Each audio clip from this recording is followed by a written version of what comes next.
à tous, c'est Fanny, j'espère que vous allez bien. Aujourd'hui, nous allons parler de la variation de poids qui peut arriver lors d'un rééquilibrage alimentaire. Ces fluctuations de poids sur la balance vous inquiètent? Pas de panique, je vais vous dévoiler d'où viennent ces différences et quels sont les aspects à prendre en compte. C'est tout à fait normal de constater une variation de poids d'un jour à l'autre, du matin au soir. Notre silhouette ne se résume pas qu'à un chiffre.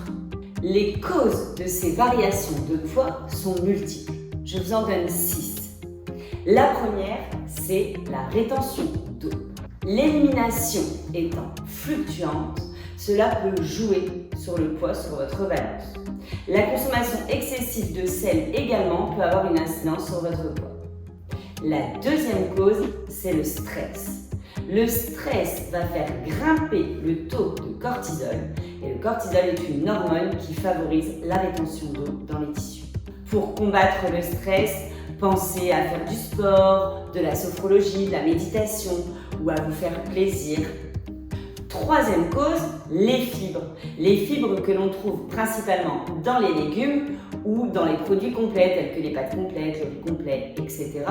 vont fixer l'eau dans les intestins. Ainsi, sur la balance, le poids va augmenter alors que vous n'avez pas grossi. Bien sûr, il faut en consommer, mais en quantité raisonnable.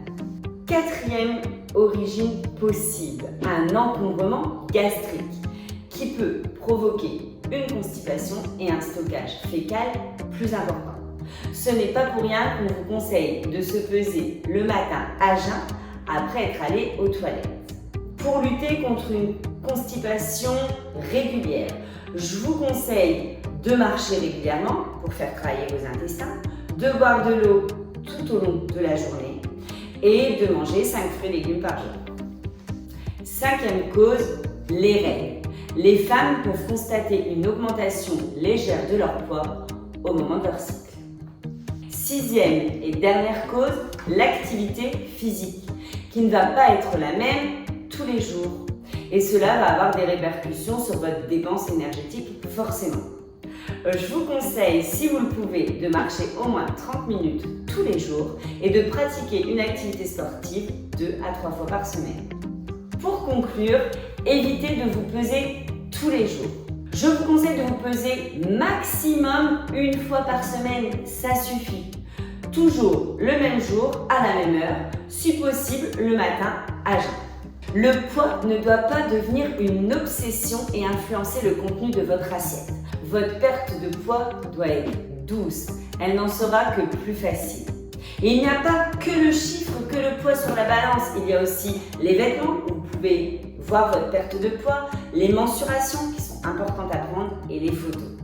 Si vous avez aimé cette vidéo, je vous invite à mettre un petit j'aime ou un commentaire et je vous dis à très bientôt pour un prochain sujet. Ciao, ciao!